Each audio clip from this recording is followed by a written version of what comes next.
First one, all good will be attacked on this planet. Maybe not the next one we get to, but on this one, all good will be attacked. Every garden will be invaded. Not to think so is naive. And here's the second phrase.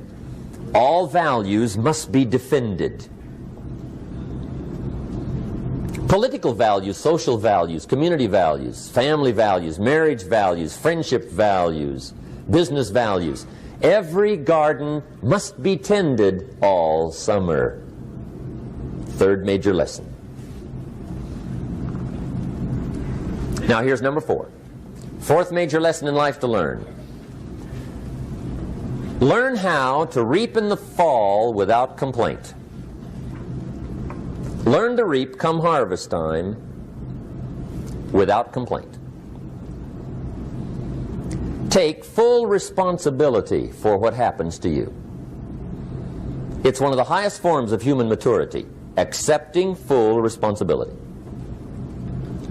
It's the day you know you've passed from childhood to adulthood, the day you accept full responsibility. And another note, learn to reap in the fall without apology. Without apology if you do well, and without complaint if you don't. That's maturity. I used to have that long list of reasons why I wasn't doing well. To explain. You got to explain, right? Otherwise you're going to look bad. I used to have this funny list called Reasons for Not Looking Good.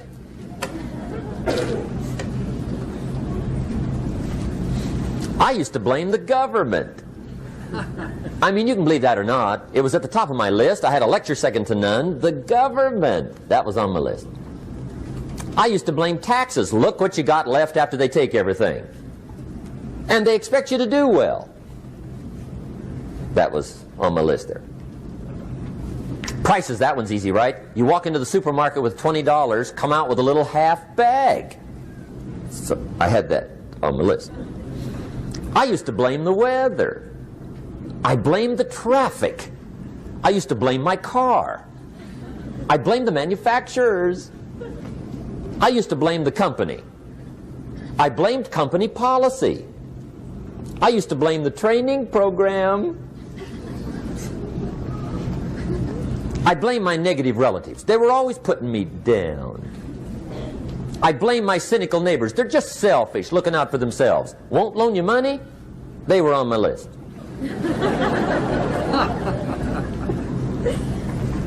I used to blame the economy. I blamed the community. That's a pretty good list for not doing well, isn't it? I thought it was good. I'll never forget one day, Mr. Schoaf was very kind, but he was also very blunt, and this was no exception. And I'm glad he was blunt. There's a lot of things I'd have missed if he hadn't have been blunt. One day, with sort of a curious look on his face, he said, "Jim, just out of curiosity, tell me, how come you haven't done well up until now?" Excellent question.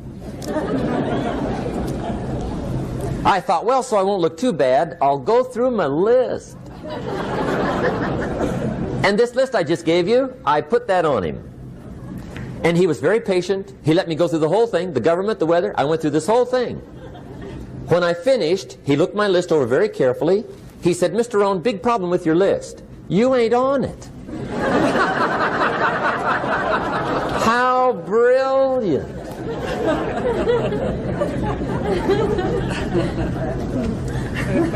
When I went to work for him a few months later, I learned very quickly to tear up my list, reasons for not doing well, and I threw it away. And I got me a fresh piece of paper. And I put one word on it. Me. There's a Black Heritage spiritual that says, "It's not my mother nor my father, nor my brother nor my sister, but it's me, O Lord, standing in the need of prayer." See, I used to blame everything outside. And then let me give you a little philosophy that helped turn my life around. For your notes, here it is.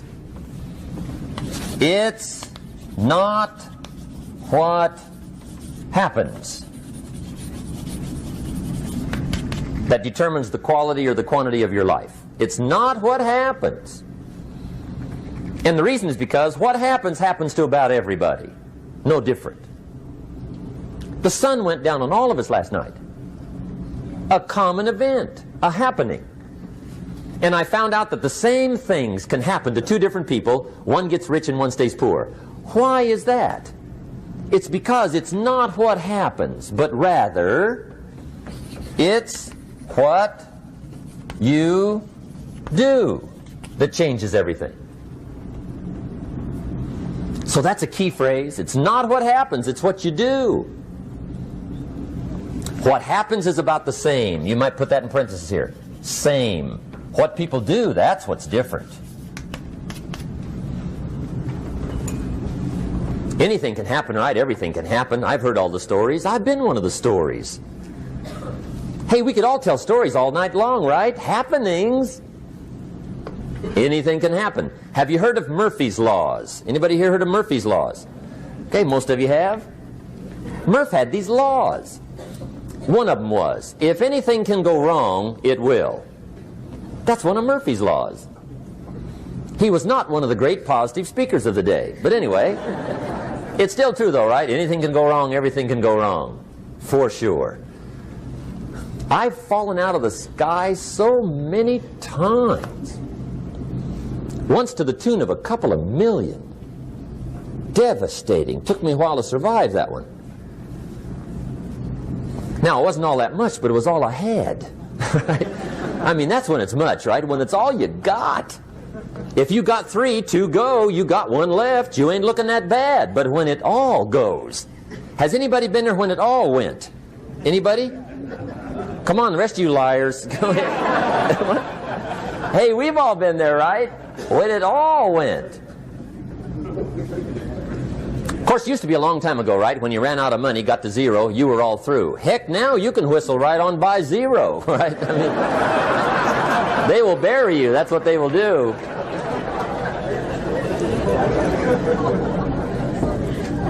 But see, those are the happenings, right? Everything can happen. Anything can happen.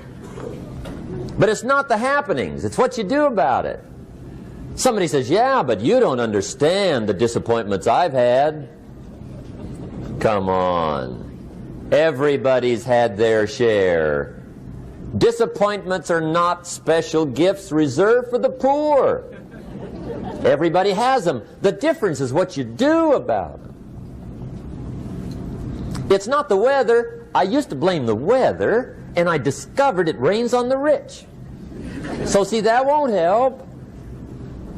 2 men wake up one morning, there's a rainstorm on. One of them looks out his window, sees the rainstorm, and he says, wow, what a storm. With weather like this, they can't expect you to go out and make sales. He stays home. Same morning, the other guy looks out his window, sees the same storm, says, wow, what a storm. But he says, you know what, with weather like this, what a great day to go out and make sales. Most everybody will probably be home. Especially the salesman.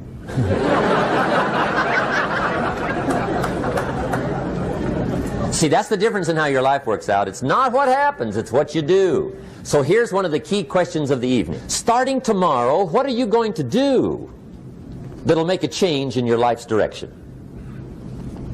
Good question. What are you going to do starting tomorrow that'll make a difference? Now see, if you don't do something starting tomorrow that'll make a difference, guess what? It's gonna be the same. And see, that way you can guess what the next 5 years are going to be like. Look at the last 5. Because the next 5 are going to be like the last 5 unless you, major key, tomorrow, change it all. Or change a little, or change something, or don't change. It's choice time. You can do whatever you want. But it's nice to know any day you wish you can change your whole life. What can you do starting tomorrow that'll make a difference? Good question. What can you do with economic chaos, massive disappointment? What can you do with a broken heart? What can you do when it won't work? Good question. So if I had a word with you tonight, one-on-one, just you and me, I think my personal advice to you would be, this year, 1981, reach down inside of you and come up with some more of those remarkable human gifts. They're there, waiting to be utilized. And then change anything for you you want to change. And I challenge you to do that because you can change. If you don't like how it is for you, change it. If it doesn't suit you, change it. If it doesn't please you, change it. If it isn't enough, change it. And I challenge you to do that because you can change. See, you don't ever have to be the same again after tonight, only by choice. If you don't like your present address, change it. You're not a tree.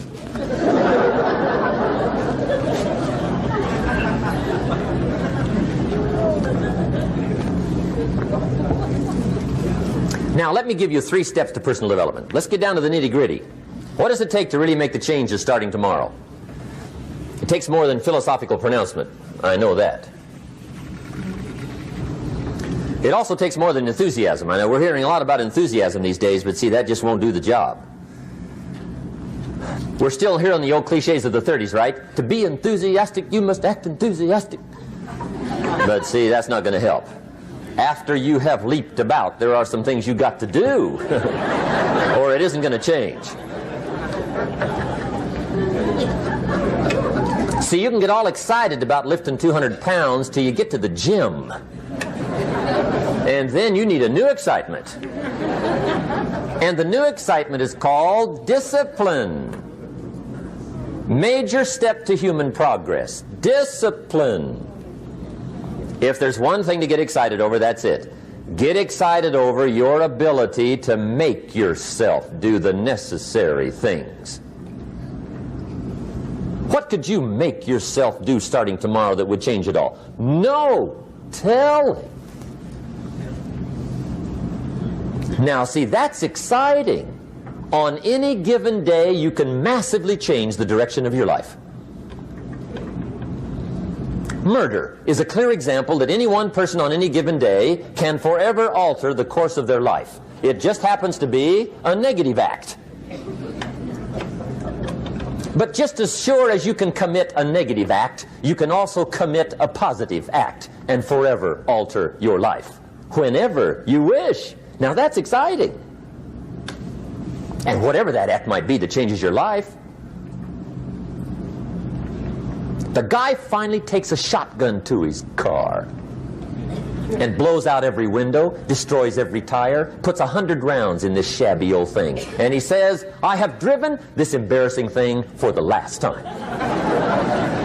And not only will I never drive it again, nobody else will ever drive it again.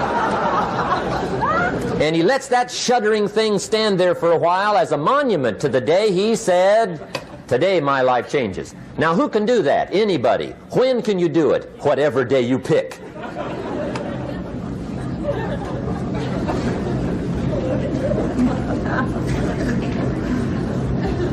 Now here's the key to discipline. Start with the little disciplines, get excited over the little disciplines, and get right on those, because those will lead to the big ones. You can't handle the big challenges in life unless you take on the little ones. Make a list of all the things you can do, get right on those, discipline yourself for those, both for the results and for the muscle and for the practice, so that when life hands you some big challenges, you'll be ready, you'll have the muscle. But see, if you don't handle the small ones, you can't take care of the big ones. Okay, here's what else it takes for life change. Self-motivation. Key phrase, self-motivation. I don't know why we call it self-motivation. It's really the only kind there is. You've got to motivate yourself. Because I found out you can't change people. They can change themselves, but you can't change them. Lord knows some I've tried. But see, it won't work. People have to change themselves. I learned some of those lessons early. I built a little sales organization way back in those early days. I'm 25. And I had some nice people. I said, I'm going to make these people successful if it kills me. I almost died, right? I mean, you can't do that.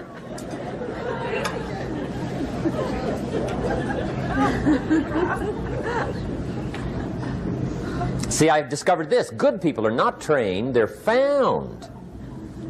You find good people. You don't make them good, you find them good. Training really is for the purpose of finding good people. You don't need much instruction for a good person. But too much training probably means you got the wrong people.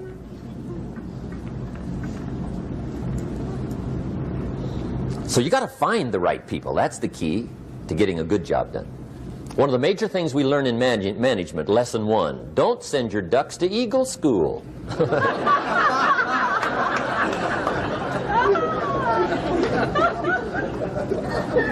Because it won't help. I mean, I'm telling you, it won't help no matter how good your school is.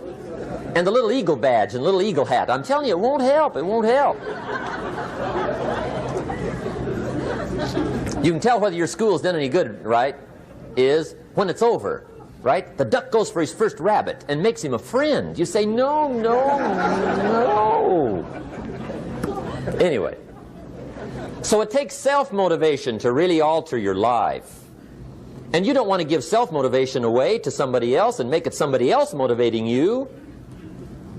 The guy says, boy, if somebody just come by and turn me on. What if they don't show up, right? See, you got to have a better plan for your life. Okay. Now, if you're excited and you're ready to change, let me give you 3 steps to start life change that can change your life, your personality, your lifestyle, everything can change. Here's the steps. Number 1, find out how things work. The first key to doing better is find out. To change your life, really, you need ideas. There isn't anything an idea can't change. And Schoff taught me the major problem is lack of an idea, not a problem. At first I didn't have any money. I said to Mr. Schoff, I don't have any money. He said, that's not a problem. Now see, up until then I always thought it was. Right? I was confused. He said, no, no, the problem is lack of an idea on how to create money and wealth. It isn't lack of money, it's lack of ideas. So if you get the ideas, see, you can change anything. Now, to get ideas, you need a constant study of finding out. Now, Schoff also said, when you find out something that works, put the information in your journal. Don't use your head for a filing cabinet. Put it in your journal so that you can do the next best thing. Repetition, repetition, repetition. Go over it. And if you repeat it, go over it, sure enough, someday, some mysterious day, the idea takes root, starts to grow, and shows up in your bank account, and your dress, and your personality, and your lifestyle. But capture the ideas in your journal. Find out how things work. Schoff gave me this word for my life change. He said, study. Great word. If you wish to be successful, study success. If you wish to be happy, study happiness. If you wish to be wealthy, study wealth. Don't leave it to chance. Make it a study. Some people just go through the day with their fingers crossed. See, that won't do it. You've got to study the things that can change your economic, social, spiritual, personal life. Now, here's a qualifying phrase. And we'll have several of these qualifying phrases throughout the seminar. Here's the first one. You may not be able to do all you find out. I understand that. You may not be able to do all you find out, but you should find out all you can do. See, you don't want to wind up at the end of your life and discover that you've lived only 1/10 of it. And the other 9/10 went down the drain. Not for lack of opportunity, for lack of information. So that's number 1, find out how things work. Now here's the best human virtue for finding out. Curiosity. Make a note of that. Curiosity. Be curious. You might add a word to it that'll help. Childish curiosity.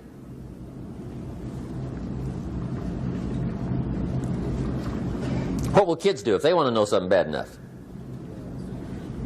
Bug you. That's the phrase.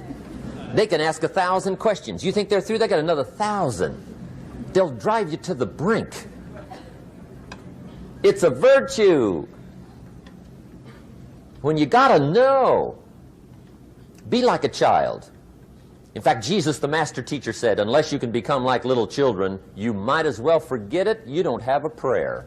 Excellent advice. You got to be like children. 4 ways, in my opinion, to be like a child. Number 1 is curiosity. Number 2 is excitement. Get excited like a child over your ability to make yourself do anything for change. 3rd is faith. Have faith like a child. Adults are too skeptical. And 4th is trust. Trust is a childish virtue, but the rewards are incredible. So be like a child. Now, if you're curious, let me give you 3 ways to find out how to change anything. Any life direction, any dimension. Here's 3 ways to find out how to change anything. Number 1 is to read. Become a good reader. All of the successful people I know and work with around the world, they're all good readers. Curiosity drives them to read. They got to know. They just read.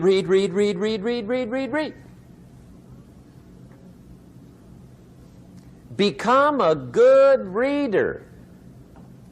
Now, that's my opinion. Listen to the other lecturers and listen to me and make up your own mind. Don't be a follower. Be a student.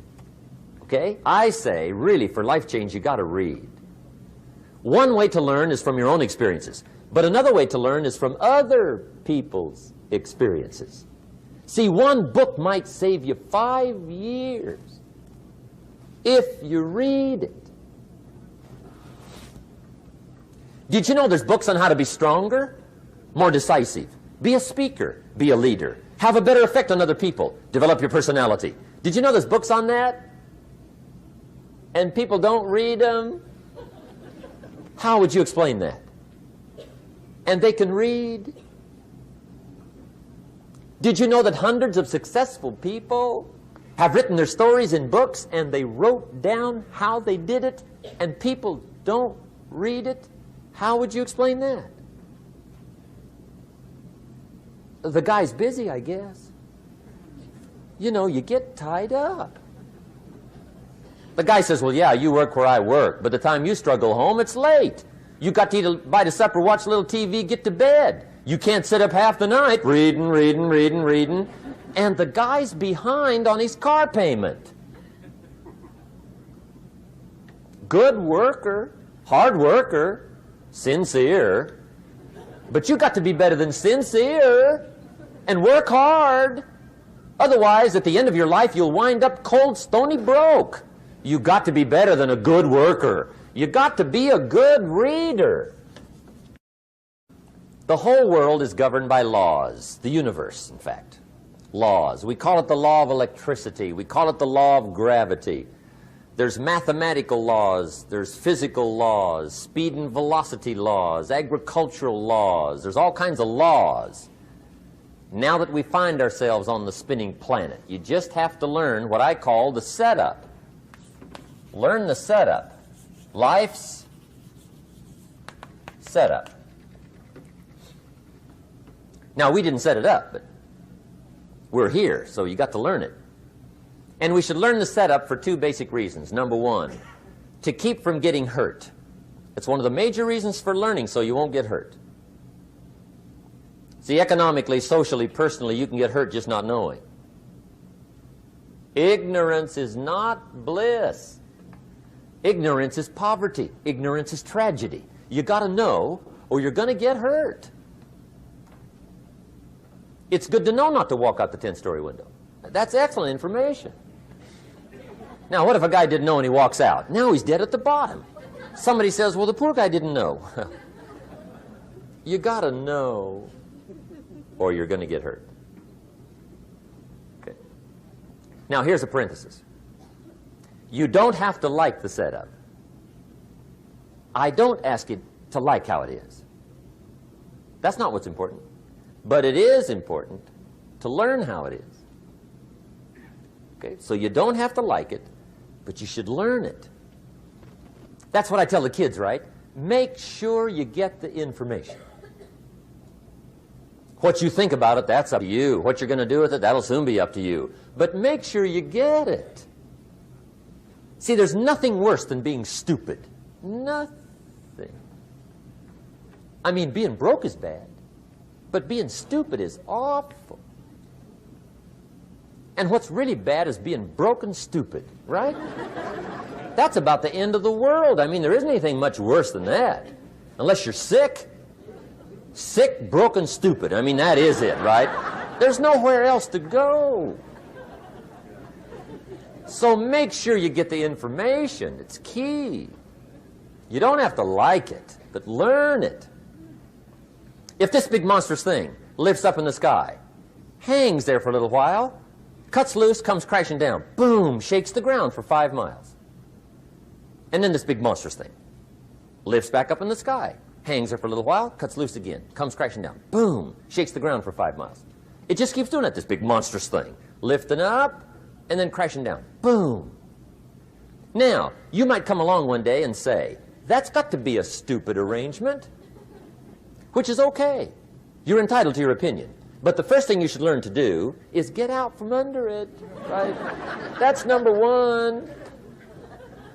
You might have a great moral argument. You might want to shake your finger at the sky, but do it from over there, right, so you don't get smashed. It's called your basic smart. So number one, learn so you won't get hurt. Whether you like it or not, learn. Now here's the second reason for learning, the setup, to benefit. It's called the plus of life. And that's what life is, right? Both minus and plus. The minus is tragedy, heartache, misery, failure, unhappiness. But life is also happiness, prosperity, good feelings. So here's the key. Learn to get on the good side of the way things work.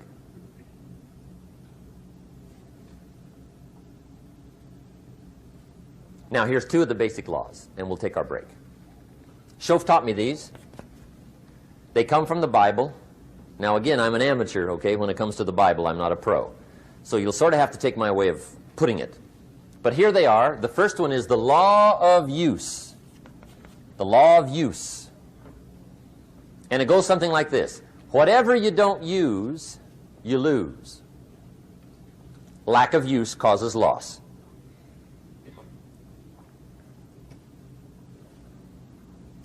On this planet, maybe not the next one, but on this one, if you tie your arm to your body, leave it there long enough, you'll never use it again. It's over for the arm. Now, it may not be over, but it's over for the arm. The only way to keep the use of this arm is what? Keep using it. If you quit, you lose automatically. They don't bring it up for a vote. You lose automatically when you quit. Now, the same thing that goes for your arm goes for your brain, mentality. The same thing goes for all the human virtues. Ambition, unused, declines. Strong feelings, unused, diminish. It doesn't grow, it diminishes. Faith, unused, decreases. It's a law. Vitality unused diminishes. Energy unused decreases. The guy says, well, I'm going to save up my energy. You can't do that. That's like trying to save today, put it on the end of the year. See, you can't do that. They'll come take you away. If you don't use today, what? It's lost. The guy says, well, I'll work twice as hard tomorrow to make up for it. See, that's foolish. You could have done that anyway. Today unused is lost. A talent unused is lost. An ability unused is lost. So here's one of the key expressions of the evening. Take a new inventory of yourself. Starting tomorrow, new project. Take a new inventory. And make sure that all of your talent and ability and mentality and ingenuity and vitality and strong feelings, faith, courage, make sure that all you've got's being used. Otherwise, you lose. Now, one of the best illustrations of the law of use is a Bible story called the Parable of the Talents.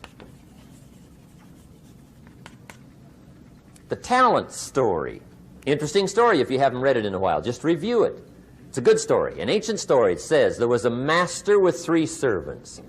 He got them together one day and he said to the 3, I've got these talents. And in those ancient days, a talent was a measure of gold. And he said to the 3 servants, take these talents and see what you can do with them while I'm gone. He said, I'm taking a journey and I'll be gone for a while. When I come back, we'll get together, go over the book, see how you did. He said, here's 5 of these talents for you. 5. Here's 2 of them for you. 2. And here's 1 for you. 1. The master said, take those talents, see what you can do with them. When I come back, we'll get together, we'll go over it all. The servant said, okay, master takes off. According to the ancient story, the master comes back from his trip. When he gets back, he gets the 3 servants together, and as he said he would, he asks, how did it go with those talents? You were 5. What happened? That servant said, well, I took the 5 talents you gave me, and I put them to work. A little shaky at first, but he said things finally got rolling. And he said, I poured it on. And he said, my talents grew to 7, 8, 9, 10. He said, I doubled my talents from 5 to 10. Books will show. Master said, one heck of a job. Or something like that.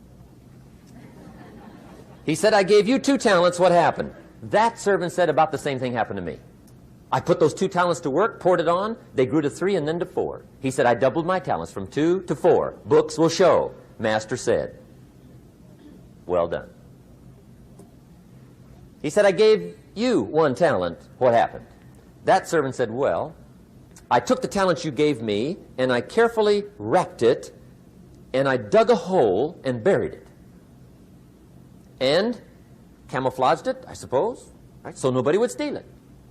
And he said, fortunately, nobody got it. And he said, I knew you were going to be here today, so I dug it up. Here it is, safely wrapped. I did not lose it while you were gone. According to the ancient story, the master said, take that talent away from him and give it to the man that's got 10. Now you might say, well, I don't like that arrangement. The poor guy's only got 1 talent. He's already got 10. It ought to be more even.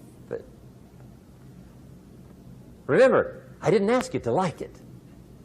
But this one I would ask you to learn, because it simply means whatever you do not employ, you forfeit. It's a law. So learn well the law of use. Now here's the second one, and we're going to take our break. Second law from the Bible.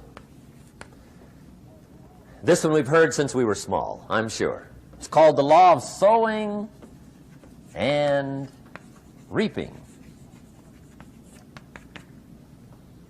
In fact, we've probably heard it so often we could quote it. It says, whatever you sow, what? You shall reap. Fairly blunt, hopefully clear. Here's my first suggestion on the law of sowing and reaping. Don't try to beat it. You might as well try sitting on the sun in the morning. Keep it from coming up. You'll have better luck. Whatever you sow, you reap. Now, for a fair share of my life, I'm a bit mixed up on how all this applies. Among a lot of things I was mixed up on. I knew I wasn't reaping too good. That I understood. My problem was I was confused about what was causing it. Remember me with the funny list? I thought those are the reasons why it isn't working out well. And then Mr. Schoaf gave me the clue that helped me figure it all out. He said, Mr. Owen, I have another answer for you. There's another way to quote this law that'll show you where the problem is so you can go to work on it right away. All you need to know is where the problem is. Then you can go to work on it. So he quoted me the law another way, and I found out what my problem was. Here's the way you quote the law. Whatever you reap is what you've sown. Now I knew what my problem was. Whatever you reap is what you've sown. If you don't like the crop, who do you look up? Answer, whoever planted it. And where do you find who planted your crop? Answer, in the mirror. What I finally learned to do come fall was to go to the mirror. That's where you go. And if necessary, you say, a few skinny carrots? I got to be unimpressed. Where were you last spring? Asleep. Didn't you read the books? Did you break your hoe? Let me give you 7 key points to the law of sowing and reaping. Let's tick right down through the list of 7, and it'll be break time. 7 points to sowing and reaping. Here's part of the philosophy that really helped me to make some changes in life direction. Number 1, the law of sowing and reaping is negative. That's number 1, which simply means if you sow bad, you reap bad. Now, this is kind of 3rd grade, but it doesn't hurt to go over the basics. If you plant thistle seeds, you don't get pumpkins. Honest, no use looking for pumpkins. John says, how come no pumpkins? Come on, John. The law's negative. That's how come. Now, here's number 2. The law's positive, which simply means if you sow good, you reap good. If you plant pumpkin seeds, you don't get thistles. Not from pumpkin seeds. Mother Nature won't pull tricks on you over in the corner snickering, pushing you thistles and you planting pumpkin seeds. She won't do that. You will get pumpkins from pumpkin seeds, and the reason is because the law is positive. Now, here's number 3. I got excited when I found out the full dimension of this. See, you do not reap what you sow, but rather you always reap much more than what you sow. So the 3rd key word is more. You don't get back what you put out. You get back much more than what you put out. And it works both positive and negative.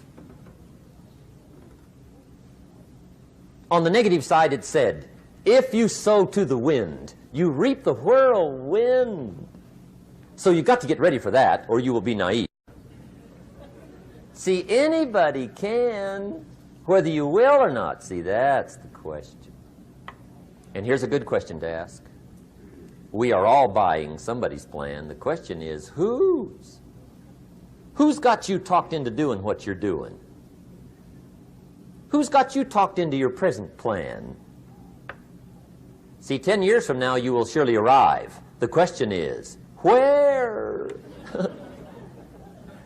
But see, anybody, if you want to, can go searching for a good plan, pick it, and start working it. And sure enough, as the time passes, as it surely will 5 years from now, 10 years from now, then you'll be winding up wearing what you want to wear, driving what you want to drive, living where you want to live, become what you want to become.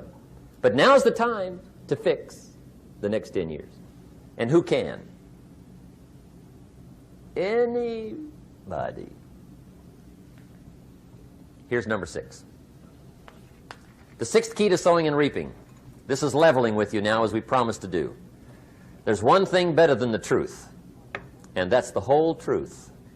And here's part of the whole truth of the law of sowing and reaping. Number 6 is, you could lose.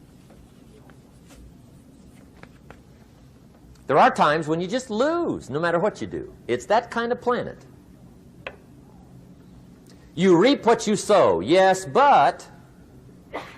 What does that mean, yes, but? Well, the farmer plants his crop in the spring, takes care of it all summer, loves his family, works 10, 12 hours a day, 6, 7 days a week, is an honorable man. Come fall, he's got a beautiful crop, and he deserves every bit of it. But the day before he sends the combines into the field, a hailstorm comes along and beats it all in the ground, which means you lose. Somebody says, well, what did he do wrong? Answer, nothing. It's just that kind of planet. Sometimes it's going to hail on your crop and rain on your parade, so you got to get ready for that or you will be naive. That's just part of the life arrangement. And don't press me why.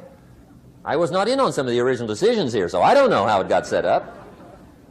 But there's just times, sometimes you lose. That's part of life. But now here's number 7. The 7th key to sowing and reaping. And it goes like this. It's just another way to quote the same law. And it goes like this. If you don't sow, that's just another way to quote the law. If you don't sow, what? You don't reap. You don't even have a chance. So if you looked at your game plan tomorrow, you might come to the quick conclusion, I got to get some sowing going. How true. Get you some sowing going. And remember, you've got plenty of time. You've got all the time there is. Some people spend enough TV time to make a fortune. The latest article on television watching in this country, according to the latest article, the average television is on in this country in every household 7 hours a day, called the Big 7. I asked a guy one time what his TV cost. He said about $450. I said, you forgot to look at the price tag. He said, what do you mean? I knew he was a TV watcher. I said, that television costs you, in my opinion, at least $12,000 a year. To watch it, not to own it. Owning it's cheap. Watching it is what's expensive. And I said, hey, $12,000 a year is too much to pay to watch TV. That's too much. Pay a little, but not $12,000. And he's the guy that said, I hope pay TV never comes.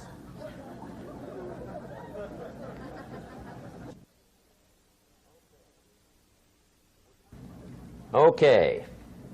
We're trying to cover an awful lot tonight, I realize that. But my time schedule is such that we just have to sort of give it all to you and let you sort the rest out. I wish we had plenty of time for questions and answers and that whole thing, but our time is just limited. But we are trying to go through an awful lot, I realize that. But looks like everybody's getting it. This is about the note-takingest crowd I've seen in a long time. Incredible. Does anybody have 5 pages yet? Anybody? Oh, fantastic. Incredible. Okay. Maybe you heard the story about the preacher down in Texas, southern part of the country. He was an evangelist back in the horse and buggy days. And he was very good at being an evangelist, and a lot of people used to come and hear him preach. And one day he put up his tent in one of these Texas towns and expected a big crowd as usual, come hear him preach. And he got there, first night of the tent revival, walked in. 7:30, time to start. And to his surprise, the tent was empty. He thought, well, something must be drastically wrong. So he waited till 7:45, nobody showed up. 8 o'clock, zip. Finally, 8:15, one lone cowboy wandered up on his horse, tied his horse up outside, came in, sat down on the front bench, right, waiting for something to happen. The preacher thought, well, at least I better go down and talk to the cowboy.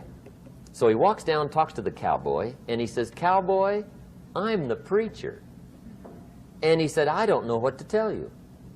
Something's gone wrong. He said, this tent was supposed to be full of people.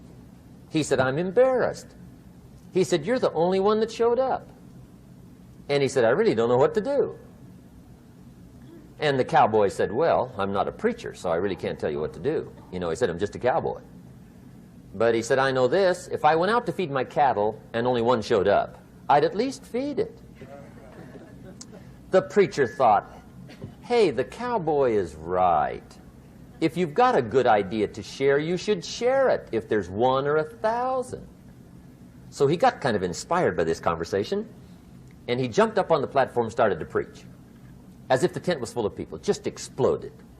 And he went for an hour and 15 minutes, just kept rolling. Finally, he quit. And when he finished, he came down off the platform, talked to the cowboy again. He says, well, cowboy, what did you think of my sermon? And the cowboy said, well, I'm not a preacher, so I really can't tell. You know, he said, I'm just a cowboy. But he said, I know this. If I went out to feed my cattle and only one showed up, I'd feed it, but I wouldn't dump the whole load on it.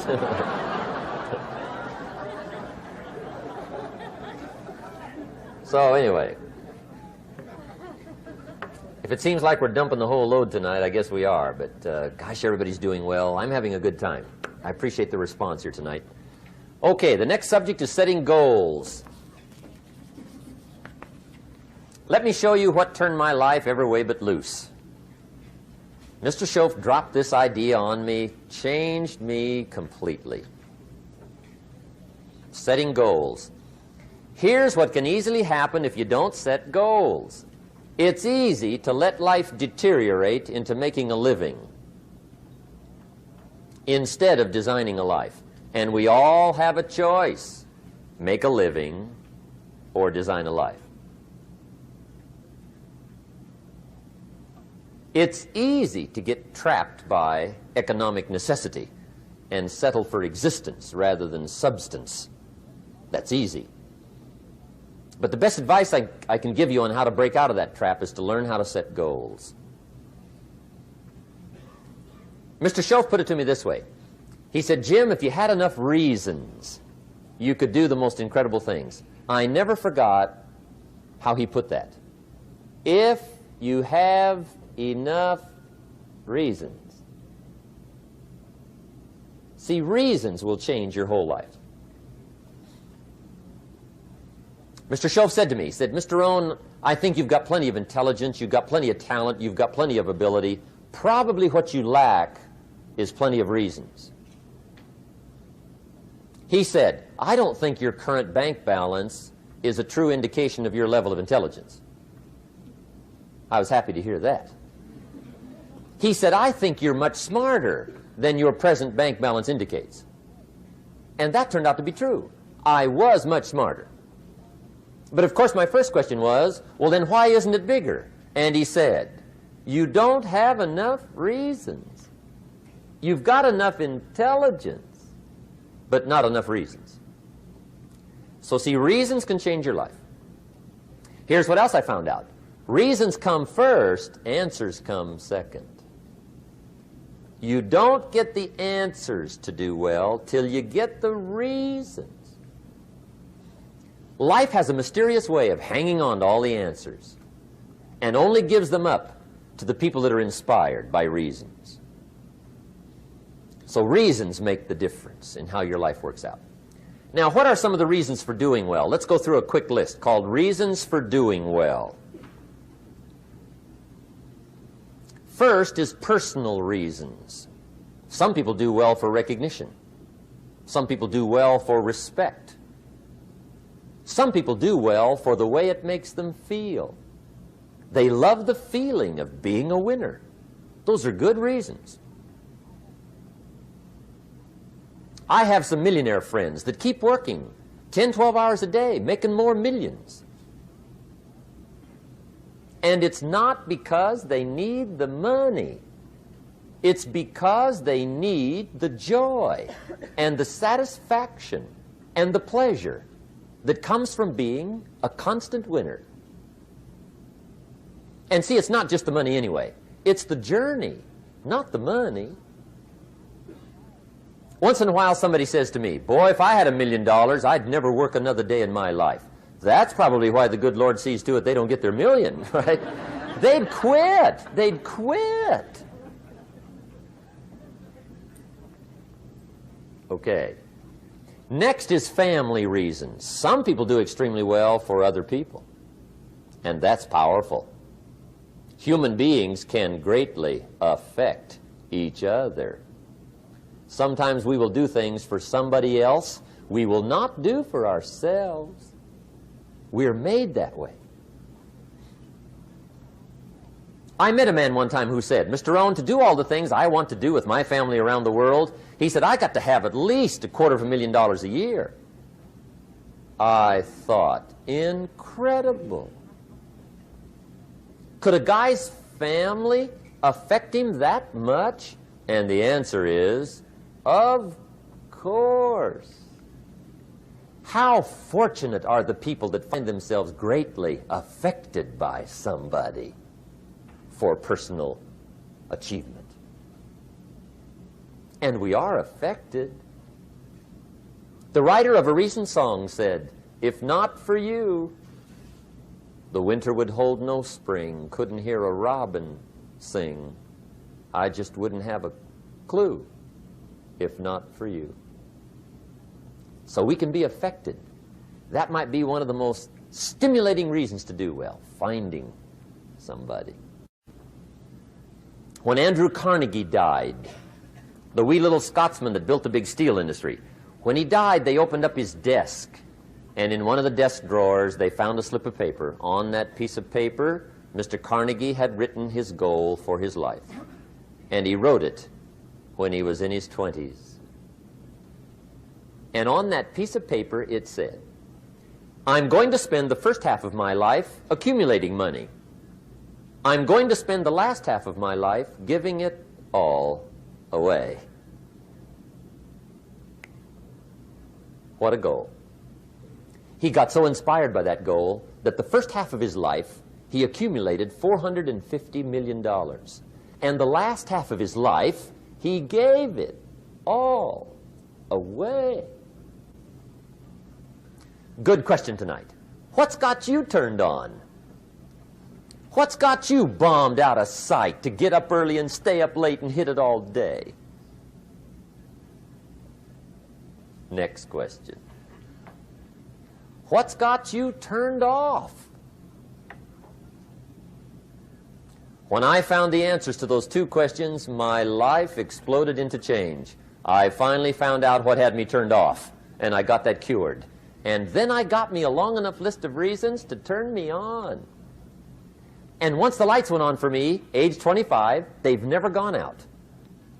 I've fallen out of the sky a few times, but I've never lost that drive to make something unique out of my life. See, reasons altered my whole life. Now, there's another list of reasons called nitty-gritty. Hard little reasons. Sometimes those little reasons are the most powerful reasons that can change